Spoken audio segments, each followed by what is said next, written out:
Salut à tous, je suis très contente de vous retrouver pour une nouvelle leçon de couture. Alors comme promis la dernière fois, cette fois on va apprendre à réaliser un plaid en tissu évidemment. Je suis partie là sur des dimensions qui ne sont pas très grandes comme vous pouvez le voir. Parce qu'en fait celui-ci je le destine à des amis à moi qui vont bientôt être parents et donc c'est un cadeau de naissance pour leur bébé. Mais évidemment j'aurais pu partir sur un plaid beaucoup plus grand pour moi, pour le soir quand je suis dans le canapé. Donc là c'était pas le but, c'était pour un bébé, d'où mes petites dimensions. Alors pour le réaliser, je suis partie sur un tissu qui est magnifique, qui se prête très bien du coup à une réalisation pour les enfants. Je vous mettrai la référence en bas de la vidéo parce qu'évidemment j'ai oublié. Mais voilà, donc je l'ai acheté exprès. En revanche pour le dessous, j'ai recyclé un drap en coton blanc tout bête que j'avais acheté il y a longtemps à Emmaüs et qui me sert pour ce genre de réalisation. Et puis entre les deux, ça se voit pas trop à la vidéo mais c'est assez épais, j'ai utilisé une chute de molleton qui traînait aussi dans mon stock depuis longtemps et qui est assez sympa pour ce genre de choses.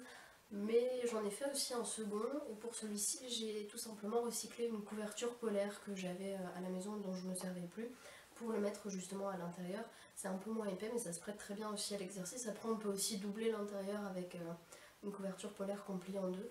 Voilà, ensuite en ce qui concerne les difficultés, vous allez voir c'est très simple à réaliser. La seule difficulté de l'exercice au final c'est de gérer les épaisseurs, même si là bon ça va, c'est pas encore trop violent, et de gérer aussi les grandes longueurs de tissu à passer sous la machine. Voilà, c'est à peu près la seule difficulté, vous allez voir ça en vidéo. Je vous ai tout expliqué dans la suite, je vous dis à très bientôt pour une nouvelle leçon de couture et puis surtout n'hésitez pas à me partager vos réalisations sur les réseaux sociaux, ça me fait super plaisir à chaque fois quand je découvre en photo ce que vous avez pu réaliser grâce à mes vidéos. Et surtout si vous avez des envies ou des suggestions, je suis toute oui dans les commentaires, voilà, n'hésitez pas et je vous dis à très bientôt.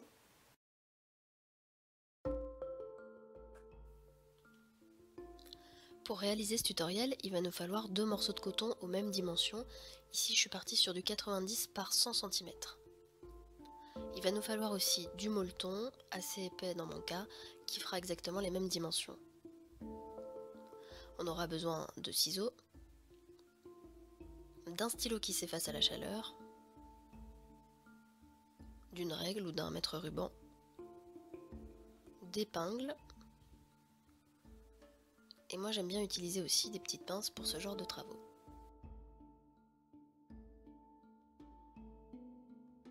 La première étape, ça va donc être de positionner les tissus dans le bon ordre. On va commencer en mettant l'endroit du tissu face à nous. Ensuite, on va positionner le second tissu. Alors là, s'il y a un endroit, vous le mettez endroit contre endroit. Et pour terminer, on place le molleton. Peu importe le sens, de toute façon, il sera à l'intérieur, ce sera caché. Il faut bien suivre ce schéma-là. Ensuite, on va les épingler.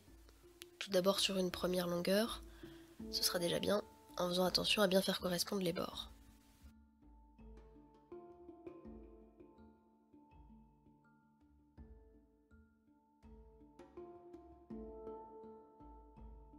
On va passer tout ça à la machine. On n'oublie pas, évidemment, de faire un point d'arrêt au début et à la fin. On prend son temps, on s'aide du pied presseur pour se faire un repère, pour coudre bien droit. Vérifiez bien que ça fasse pas de plis sous le tissu. Il faut que ce soit bien plat à chaque fois. Et on coud tranquillement jusqu'à la fin. On s'applique. Alors c'est un peu long, c'est un peu épais, mais en prenant son temps, ça va bien se passer.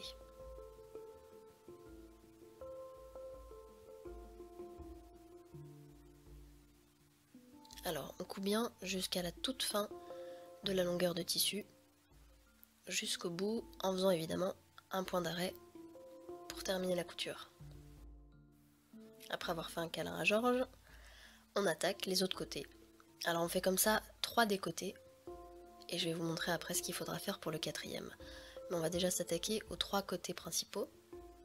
Alors peu importe lesquels, hein, ça n'a pas vraiment d'importance. En n'oubliant pas évidemment à chaque fois de faire un petit point d'arrêt au début et à la fin, et en s'appliquant pour bien prendre toutes les épaisseurs. Et en faisant attention à ce que le tissu ne fasse pas trop de plis, sinon ça se verra une fois qu'on aura retourné, ce sera vraiment pas joli. D'ailleurs, au moment où vous épinglez, n'hésitez pas à bien aplatir votre tissu et éventuellement à le recouper si besoin. Ça permettra qu'à la fin on ait un travail bien propre, et n'hésitez pas non plus à l'épingler.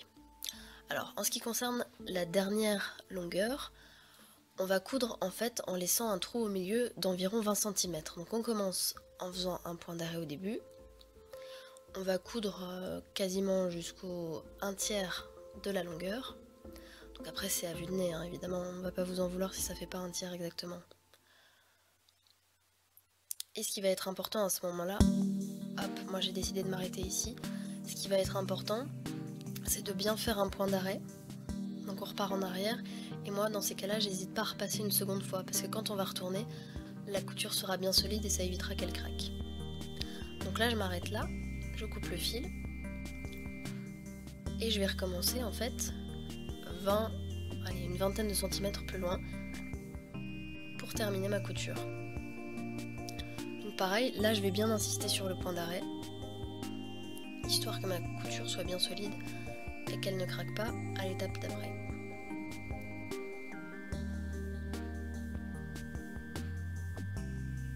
Voilà, et ensuite je termine en faisant une couture droite jusqu'à la fin et en m'appliquant comme d'habitude évidemment pour que ce soit propre, et je m'aide toujours de mon pied presseur, je le cale le long du tissu, comme ça je suis sûre que ma couture elle est bien droite.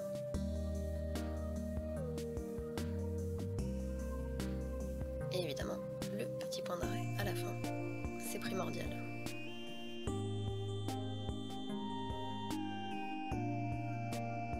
Alors avant de retourner, on va couper les angles pour qu'ils soient bien propres une fois qu'on aura retourné. Pour ça, on coupe au ras de la couture, mais on fait attention à surtout pas couper la couture, en tout cas l'angle que ça forme. Et on fait ça sur les 4 coins. Et là, c'est l'étape la plus rigolote. On va s'amuser à retourner. Alors on prend son temps, on y va doucement, on n'est pas des bourrins. On va éviter de craquer toutes les coutures. Et on retourne bien tout le travail. Et ça commence déjà à ressembler à quelque chose. Alors on commence à bien faire ressortir les angles en allant les chercher manuellement comme ça. Et je vais vous montrer dans l'étape d'après comment vraiment les faire ressortir pour que ça ressemble à quelque chose.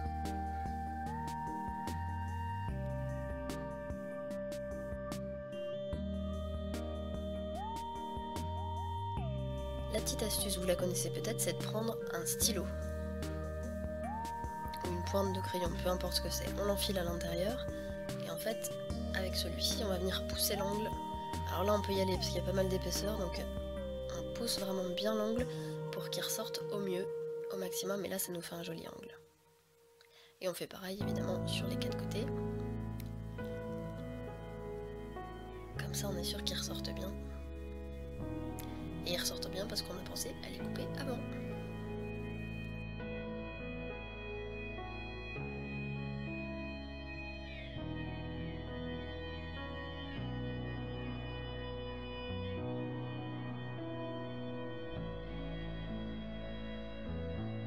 Pour bien terminer le plaid, l'ouverture de 20 cm qu'on a laissée, on va la fermer avec un point invisible à la main.